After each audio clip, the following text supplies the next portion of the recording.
I told you guys 2 weeks ago I'm going to try to do quick graph tips once a week during these seminars before we get into the in-depth segments. Ronnie's going to cover the second in-depth segment tonight. What I want to talk to you guys tonight about is pallets. Is that like power bait for men?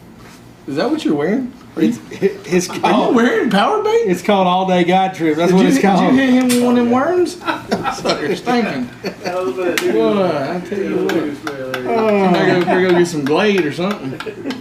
Go ahead. You caught some fish in Glade? No, we didn't. We'll say Glade around Billy Lawson. That big old banana will be in there, and I ain't seen it in there this week. I ain't seen that banana boat in here all week, Jack. All right, so we're going to talk about pallets. All right, and you guys that know me know that I run Lowrance, so I don't know what all the pallet options are on Humminbird, but I'm going to talk to you about the two pallets that I use on Lowrance. I'll kick in my bird pallets. You kick in your bird pallets. So I really honestly can't think of any other pallet that I would use at any time. These two do everything that I want them to do, and I'll kind of explain to you the difference in them and why I use them when I use them. So first thing we'll talk about is no matter what pallet you choose, and this is very much a personal preference. You may like some of the grayscale. I know Ronnie used that green one sometimes. Yeah. There's different options. It doesn't matter which one you use. At the top of your screen on your 2D sonar, there will be a scroll, and I stretched this out a little bit so I could put some words on here. It'll be real narrow. The lines will be real narrow up at the top of your graph. And what this is like a density meter. Vertical on your Humminbirds. It's vertical on Humminbird. Yeah. Okay, so it's vertical on Humminbird. So, and is it on the left or the right? It's on the right. It's on the right, so it would be over here on a Humminbird. But at Lowrance, it'll be across the top of the screen. And from the top down, it's going to go from your hardest return, your densest color, to your softest return or lightest color. So the two that I use are palette 13 and palette 1 on Lowrance. So on palette 13, it actually has 4 colors. It's going to go from green to yellow to red to blue. Exactly the one I use. That's the one I use most of the time, and I'll explain to you why here in a minute. The other one I use is palette 1, and it's only got 3 colors, and it's yellow, then red, then blue. So it's kind of similar, right? Just add the green on top. The big difference between palette 1 and palette 13, and this dictates when I use what. On palette 1, the bottom gives you a color return just like the fish do, just like everything in the water column does. Your bottom will actually show you the color return the same way that the rest of the stuff does. So you'll be able to see how dense the bottom is, how hard the bottom is. It'll show up much, much, much better on palette 1. So what I've kind of drawn here is, as you can see, I've got kind of, this is a hill or whatever, a little slope in the graph. And the bottom will be kind of a little bit lighter color, maybe start fading to red. But this top part will be bright yellow. And where that bright yellow is narrower, it's not as hard of a bottom. Where that bright yellow, where it gets real bright and spreads out, and that yellow is your hardest color, that's going to be your hardest section at bottom. So when I go to a lake that I'm not familiar with, or if I'm fishing a spot that I haven't fished in a long time, maybe I forgot where the juice is, and I'm trying to find the hard spot on that particular area, or I'm at a new lake and I'm looking for hard spots within different contours of the lake, 1000% I'm using palette 1 at that time. So that's a better palette for me when I'm exploring or trying to educate myself strictly on bottom content. Now, when I'm not looking for bottom content, when I am in an area that I'm familiar with, like I am 99.9% of my life out here, I'm fishing spots that I've fished 100,000 times. Even when I go to other lakes around here, I've fished all these lakes over the years that I've been here, and so I kind of know where the hard spots tend to be. I don't really need the graph to tell me this is the hardest piece of this point. The reason I like to use palette 13 is it has a brown bottom, and there'll be a little bit of hue, a little bit of tint change in that brown on a hard spot. It's not going to be something you're going to get a real good reading out of on bottom content. But that's okay, because that brown bottom being separate from all my other palette colors that it's reading gives me a real good reading on anything that's tight to the bottom. So fish that are bottom locking, or a shallow gravel bed, or some shell that's stacked up, just anything that's on the bottom, brand new grass growth. If it's the wintertime and I'm looking for the first grass growth of the year, grass that's this tall, I can see on this palette, because anything that's not bottom will show up on top of that brown layer as green or yellow or red or blue. Okay? and I'll be able to tell how thick it is, how dense it is, how tall it is, and everything. I can get really, really detailed if I zoom in on my bottom, on my sonar shot with pallet 13, on anything that's on top of the bottom. The other thing is, it's a big deal for bottom locking fish. Fish that want to get right near the bottom, they can't hide from me on pallet 13. They can on this. They can, especially a bigger fish. If you got a group of big fish that's so tight to the bottom, it's just going to look like little lumps in the bottom, and everything's going to be yellow. It's going to be real hard to tell what's what there. It's going to be real hard to pick up on that fish. And your hummingbird doesn't give you this option, which makes Lowrance's 2D sonar It's better. Yeah. So much better. Yeah. And then the other thing is, I like having the fourth color in my palette selection when I'm looking at fish. I would rather have 4 colors to read on fish than 3, because now I get more detail on how dense, how thick, and how just how big the fish is. Because we've talked about this before, so say it with me. It doesn't matter how wide the fish is, it only matters how what? How tall the fish is. Because thick. Hey, skin's plenty, but thick's what I pick. Right. So, depending on how fast you go over the fish, or the fish goes under you, if he goes under real fast and it's a 10-pounder, he might be that wide. But if he just if you're sitting still and that fish just kind of does this, well, that 2-pounder might be that long on your graph. He might look like a caterpillar and he's a 2-pounder. But the height of him and the density and those different colors that show up, that's never going to change. He can't change his height on that transducer. So that's way more important. And that's why I like having the 4 colors. That's why I like palette 13. And I kind of drew it out a little bit so you can see, like, this would be a smaller fish, a less dense fish. He's only got red and blue in his arc right here. This fish right here, you'll see more colors, and it'll start with like red and then yellow and then green, like that hard dark green in the middle, and just a little, even if it's just a little piece of that dark green. If you're using palette 13 on Lowrance and you see a clear fish arc and you see a dark green in the center, that's a good one. I mean, that's a good fish. If you even just a little couple dots of that dark green, that's a quality fish. So we'll get this up close to the camera so they can kind of see what we've been talking about. And Billy, we used to do, back in the Gap, back before social media was so big, we used to do a lot of tackle shows and boat shows. And I'm sure a lot of you guys used to go to all the boat shows. I used to travel and do boat shows, and we talked a lot about sonar.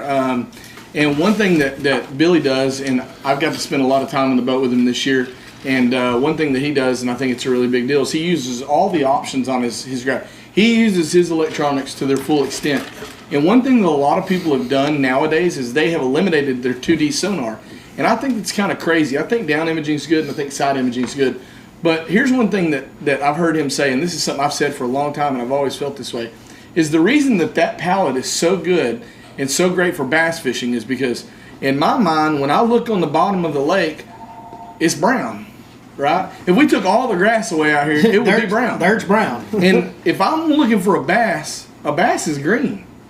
So it just tells me right there, when I see that green, and man, let me tell you guys, back in 2010, 11, 12 mainly, because 2009 and 10 we had all the grass. In 11 and 12, our fish started to stack up. So I had already had a lot of experience. For those that don't know, in 11 and 12, the lake got to a lowest all time. They were drawing water, and so it wasn't raining. All that shallow water stuff wasn't really going on. The grass all went away because it was all on dry land, and everything was out there. Yeah. And so, and it was the years before, but there were other options. I wasn't, in 2010, I didn't sit out on points and ups 100% of the day. I would punch grass. I would take DD22s and crank the edge of the grass. I would actually count down flukes, which is something we don't really do anymore. Yeah. And unless your name's Mark Peck. Yeah, I never did it in trees, but we did it in the grass. So anyways, you would find these schools, and you would run by and you would see huge schools stacked up on a point, and there wouldn't be any green, or maybe just a tap of green where 2 of them be sitting by, and you just keep on going. And we keep on going. We'd pull up, and then we'd see one that was just stacked up with green. And guys, back then this is the way it would go down. We would back up, and I'd look at my customers, and they could tell when I'd get fired up. Hey boys, here we go. We're finna whack. And I would just grab my net. I'd be on the front on the trolling motor like this, and we would go to catching just 4 to 9 pound fish, and it was just bam, bam, bam, bam, and we would pull by and count. There's 18, so we would count 18 and then leave. I have a nervous tick that I didn't even know I had that somebody told me about the other day. And they said every time that you start rubbing your hands together when you're looking at that graph, I get excited. Because apparently I didn't even know I did this.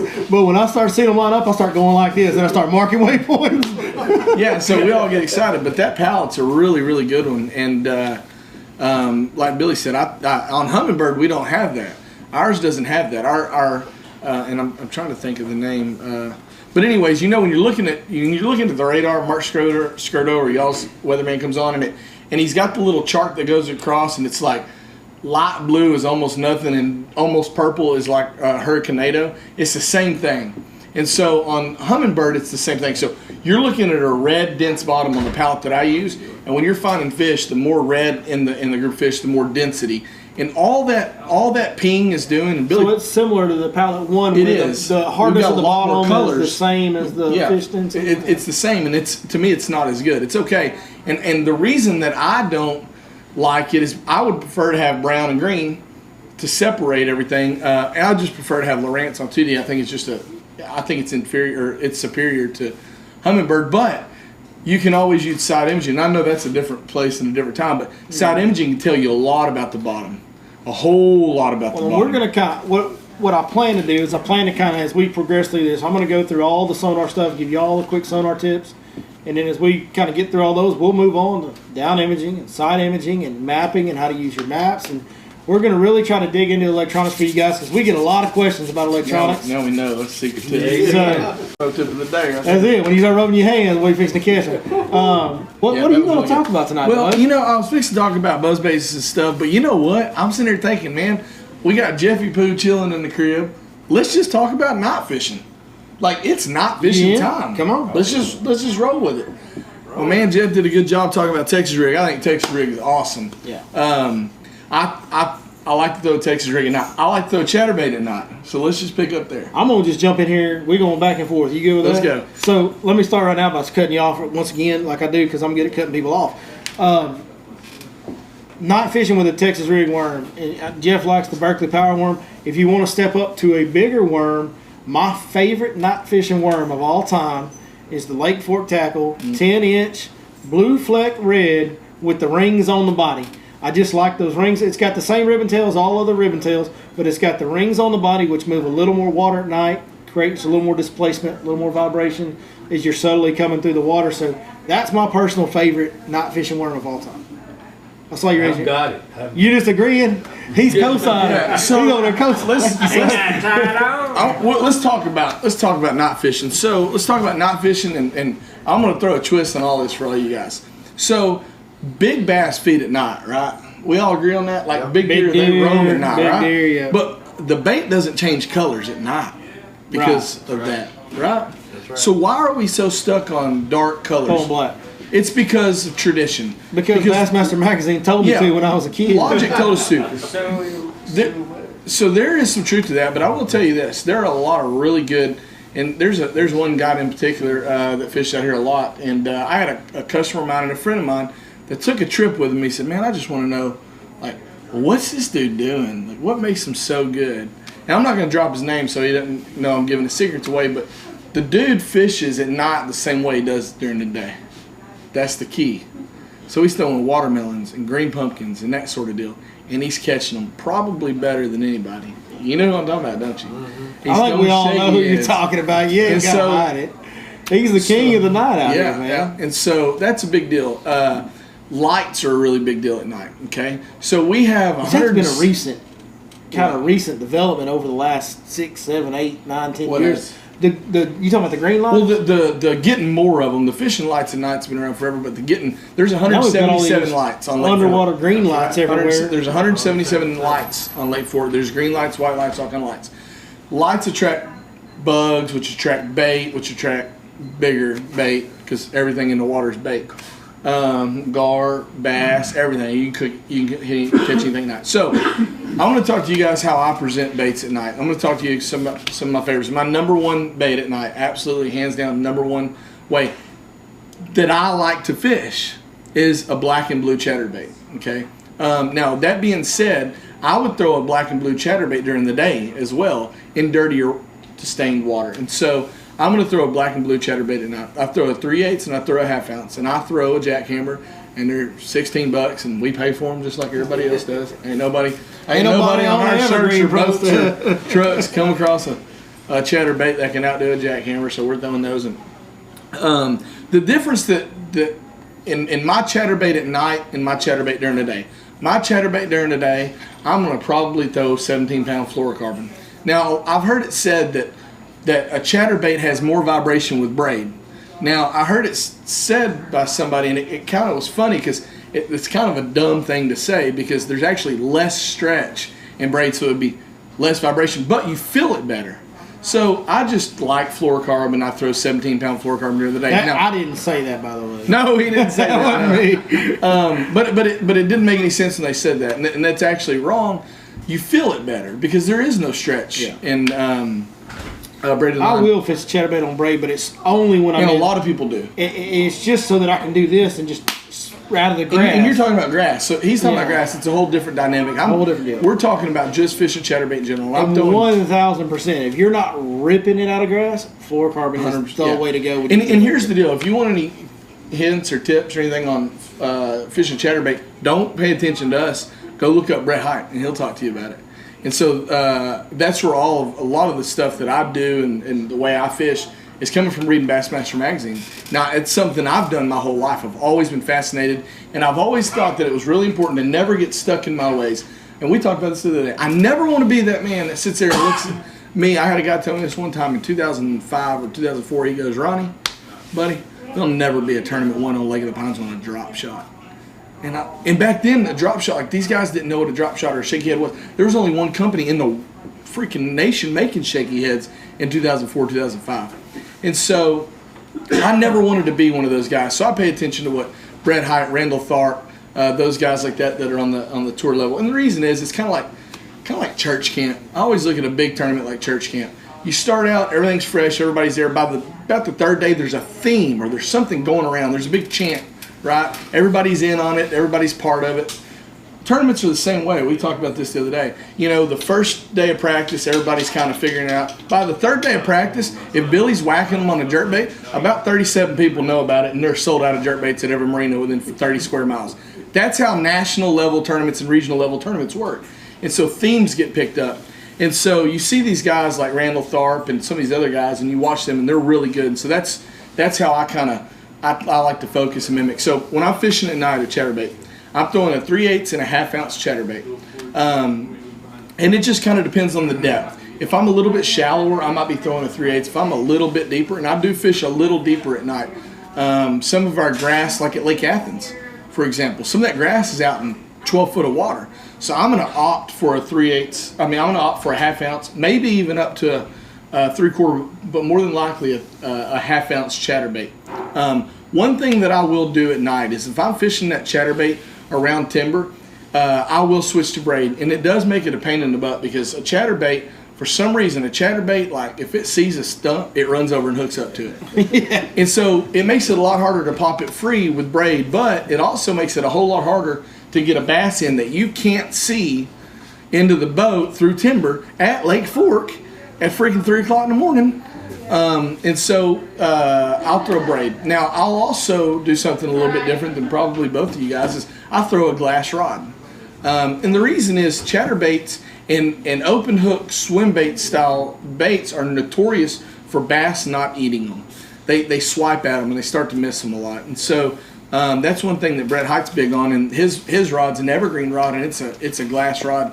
The rod I throw is not full fiberglass, but it is composite. It's a graphite with a fiberglass tip. It's a 7.3 Kistler KLX fill and reel, and it has a whole lot of tip to it. But it's got a ton. Like I'll boat flip a 10-pounder in a heartbeat on that rod without any hesitation. And I don't throw the composite, but I'm a big believer in. I know you guys that have heard me talk about a chatterbait before. It's been a while, but y'all have heard this before. But man, I gotta have this like. It may not be composite, but I got that tip. Bend in it. You gotta have. I got a similar tip, but with the backbone down on the bottom, and so like I like a little bit longer than 7 foot. I like a 7.3, a 7.4, or 7.5, like a medium heavy, right? With that fast action. So I got all this, but I got some backbone down at the bottom, and it's the same thing. I like to throw a rattle trap on it. I like to throw all that stuff on it. And I'm the same way. I throw a 7.3 heavy because it's glass. And I was throwing at the beginning of the year, you may remember this, or the end of last year, I was throwing a 7.2 medium heavy. I mean, I'd get one and I couldn't I didn't feel like I was in control of the fish. Now I'm burying the hooks. I mean, these hooks are getting their gullet. So I switched to a 7.3, and the only thing that I do, I've got 2 of these rods in my boat, and if I'm fixing to go night fishing, I'm finna just reach in my box and I'm gonna grab a reel with 50 or 65 pound braid. I'm gonna stick it on that rod, and I'm gonna tie my chatterbait on it. Now, as far as the trailer goes, let me throw one more thing in there. If you're not gonna go out and buy a composite or a glass rod, and you're gonna try to do it the way that I do it with a regular graphite rod or graphene, if you got the New Century series. But if you're gonna do it on the regular type rod, the one thing that's real important is that you don't swing on them. I see so many let them people eat it. Yeah. miss chatterbait fish throughout the, because if you guys know me, chatterbaits, like Jeff said, that black power worm's his number one. That chatterbait's my number one. That's the deal I believe more than anything else. So I fish it all year. My customer fishes all year, and I see a lot of people reeling a chatterbait and go like this when they get bit, and man, they just miss a lot of fish. If you're gonna do that, you got to use a glass rod. You have to use a glass rod if you're gonna swing on them. But if you'll just kind of keep reeling until they load up, and then kind of turn into them like you would on a square bill or a jerk bait, right? Same type of hook set, even though it's got that one big hook. And I want you to pull hard. I just don't want you to jerk on them. That's really, really important if you're not going to use the glass rod. Yeah, on the chatterbait. that's a good tip. And so I'm gonna also on my trailer. I'm gonna use a trailer, and I did like the tip that Jeff gave. That was a really cool tip. And I'll tell you something. If you're in the boat and you don't have any of the spinnerbait trailer keepers, one thing you can do is you can tie some kind of a heavy jam knot, like a double San Diego jam, double clinch knot. Just tie it to the bend of your hook right there. Tie that knot, get it real tight, and then clip it and leave that knot hanging down. And that knot will hold that bait on there just like. You still got that worm? Yeah, that knot will hold that bait on there just like that. And I do that on swim baits. Like if I'm throwing a smash tail or something that starts to get ripped a little bit, I'll tie that knot and that'll hold that swim bait up on that hook. Or a big poacher. I did that at Falcon this year when I was catching them. Yeah. We couldn't keep poachers in the boat at Falcon. That's right. I'm gonna show you one more tip on that deal. If you don't have the deal right here, right? So if you don't have this little piece of plastic, you can take any used plastic out of the bottom of your boat or whatever, just pinch it and just pinch off, and then just put it on there. Just put it on the middle of the hook like that. Run it down there, and it works the exact same way that this deal works. That's a good tip. Just like it. So at night, I'm gonna use some kind of a crawl trailer. If I'm using, I like the Rage Crawl. I've thrown it for years and years and years. If I go up to a 3/4 inch, like thank you. This last year I fished Athens a lot, and the grass was down in that 12 foot of water, and I was throwing a 3/4 ounce black and blue chatterbait with a Rage lobster and just creeping it across the bottom and then ripping it when I hit the grass. Athens ain't got no big fish in it. None. I wouldn't know anything about a big bass on Athens. In fishing the lights, the chatterbait's really good. Now let's get into lights.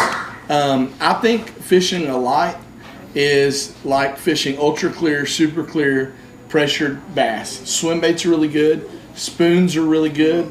Alabama rigs are really good. Jerk bait, crankbait. Can we talk about that spoon deal? Because that's like my favorite night deal. I didn't know. Yeah, we've never even talked about night. This is the first time we've ever discussed night fishing, right? And I don't night fish a lot. I don't ever night fish anymore, to be quite honest with you. But I used to do it a lot, and I used to fish all the weekly night tournaments in the summer out here and all that stuff. And one of the best big fish techniques is to get around those lights and take a flutter spoon. Actually, is what I'll take. I'll take a daggum flutter spoon and just almost fish it like a slow rolled spinner bait and throw it just wherever the light's going. I'm gonna throw right outside of that.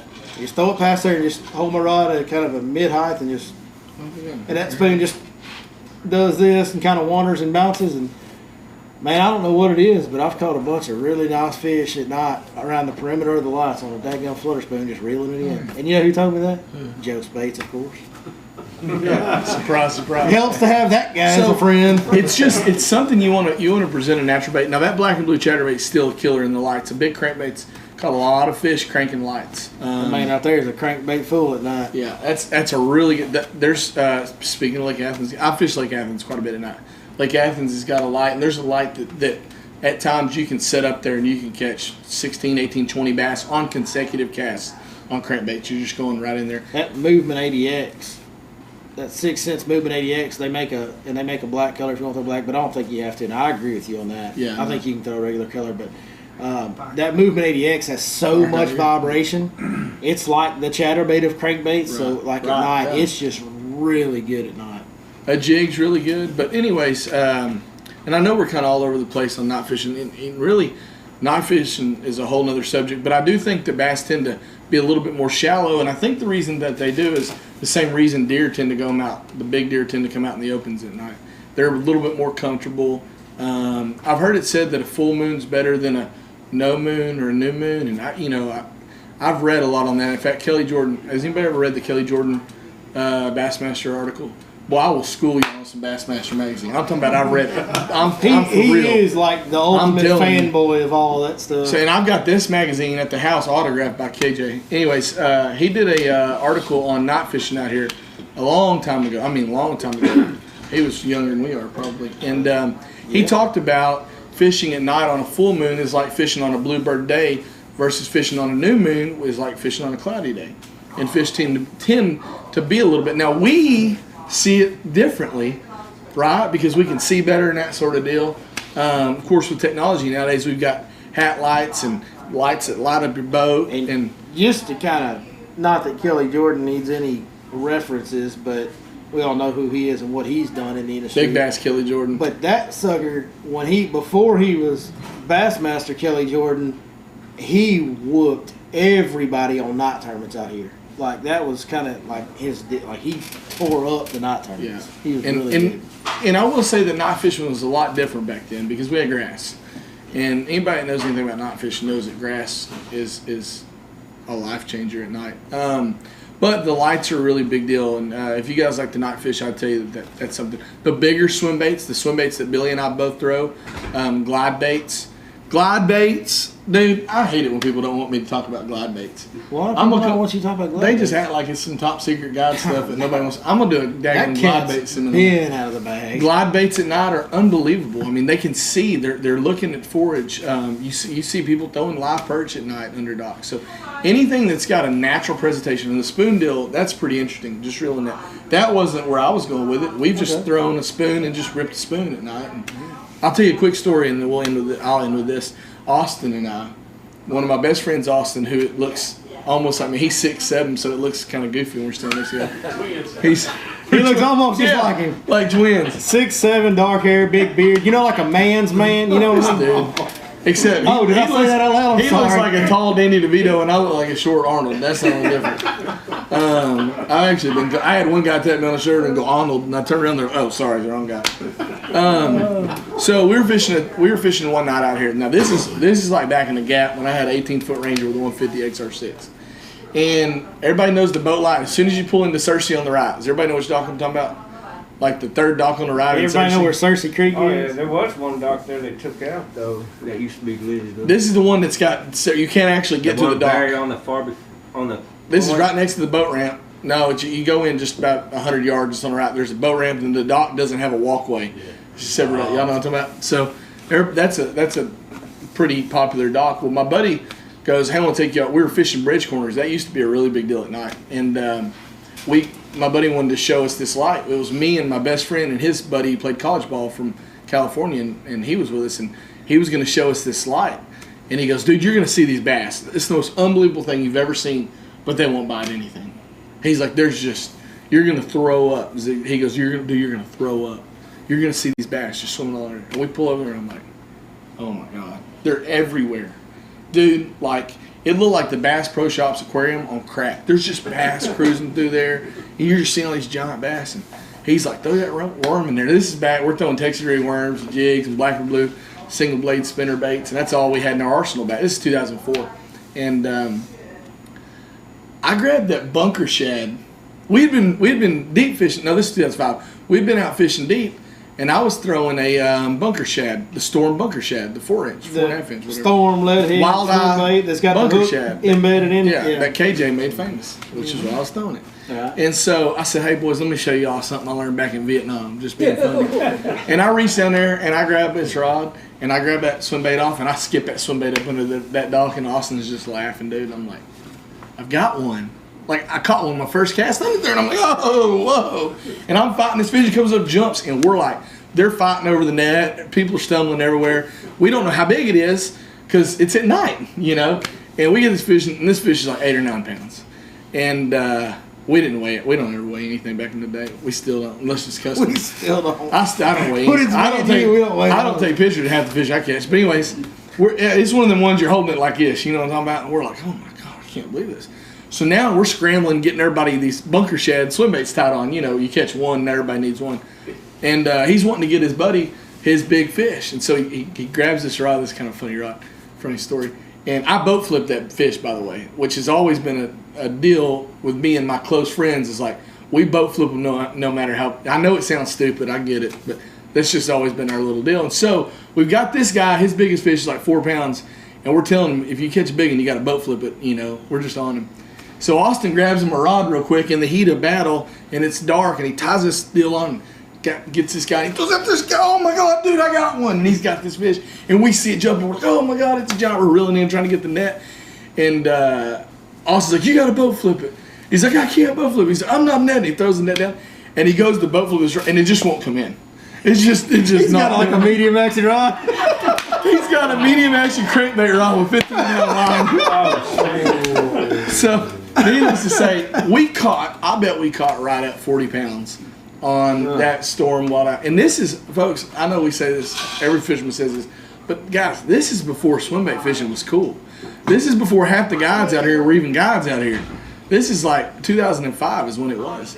And it opened my eyes that night because we cleaned that dock out for the most part. We caught most of the fish that were under there on that storm walleye shad, and you just throw it under there and just start reeling it, and they were hitting us so hard. And we'd been sitting there for 10 minutes and not got a bite.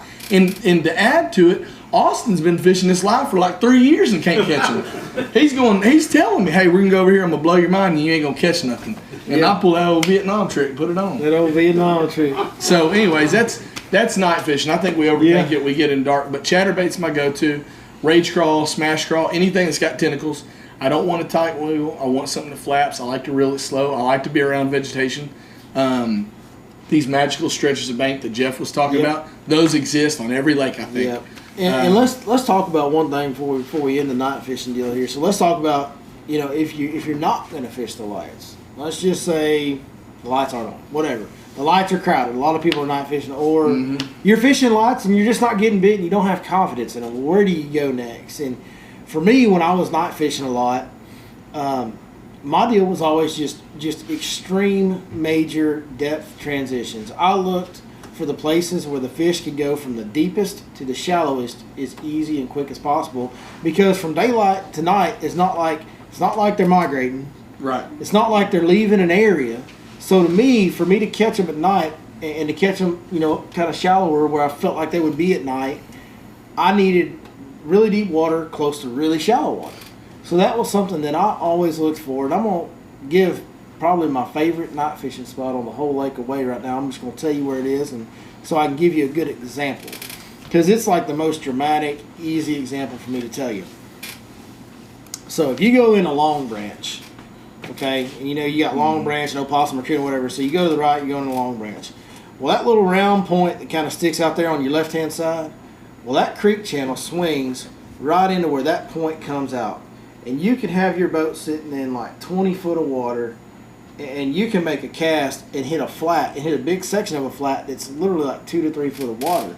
And it's a big expansive flat from 2 to 4 foot of water that runs way out on a flat point, but that creek channel comes in right beside it, and you got 20 foot of water here, but you got this big shallow flat. And that's what I'm talking about, like where I can be sitting in 20 foot of water, but from here to that staircase, okay, now it's 4 foot of water, and then I got this big flat out in front of it that's 2 to 3, and on the edge of where that 2 foot of water is, I got whatever kind of green pondweed you want to call it, be it gatorweed, potato grass, whatever, grows out on the edge of that point. So I got fish that can sit out here in 20 to 20 plus foot of water, slide up to this creek swing, ease up that bank, and now they're on a grass edge and on a 3 foot flat at night, 2 to 4 foot flat at night. I mean, to me, that was just the ideal scenario. This man right here has fished that exact spot with me at night, and we've sat there and caught fish after fish after fish on just normal baits. A quarter ounce shaky head with just a regular old shaky head worm on it in a June bug color or whatever, green, watermelon red, doesn't matter. And Chris Blackman's fished a lot of night tournaments with me. We always fish that spot. We always caught a lot of fish there. And so that was just and that cove has green lights. And we would fish the green lights, and we'd catch them on that sometimes. Sometimes we wouldn't, but we would always catch fish on that spot that had that depth transition like that. And there's spots like that all over this lake. The stretch of bank that I think Jeff is probably talking about, it's full of stuff like that. So look for your extreme changes in your contour lines on your map. If you're going out night fishing, find some flat points that have a whole bunch of depth real close to them. Maybe have a big main channel coming in next to them. Stuff like that, especially stuff like that that's relatively close to the main lake. To me at night, if you're not going to fish lights, you got to find that dynamic structure, I think. If somebody asked about graphing at night, yeah, it works. If you go side image a light with, or a boat dock with light on it, go side image it at night. And you just go. Yeah, and everything's in there. Catfish, gar, bass, it's all in there. You see all kind of stuff. Man, I think that was pretty good. That's pretty good. We could talk night fishing. We could. I'm sitting here. I go, man. I got one more. I know. I'm gonna go ahead. We've been We going ain't even for a talking while. about buzz baits. Is there any questions about anything that we've gone over, or anything else that you guys want to talk about tonight? No. Everybody ready to go get some prime rib next door? I know I am. Biscuits and gravy. Where's home? You drinking Where is home at exactly now? He's talking about biscuits and gravy, son. Hey, how do you drown Billy Lawson? You roll a cheeseburger down a boat ramp. Every time he sees my customers, that's what he tells me. He goes, I'm just going to roll a cheeseburger down the boat ramp. That sucker will drown. I'm like, hey. That's rude, ain't it? I don't mean nothing by it.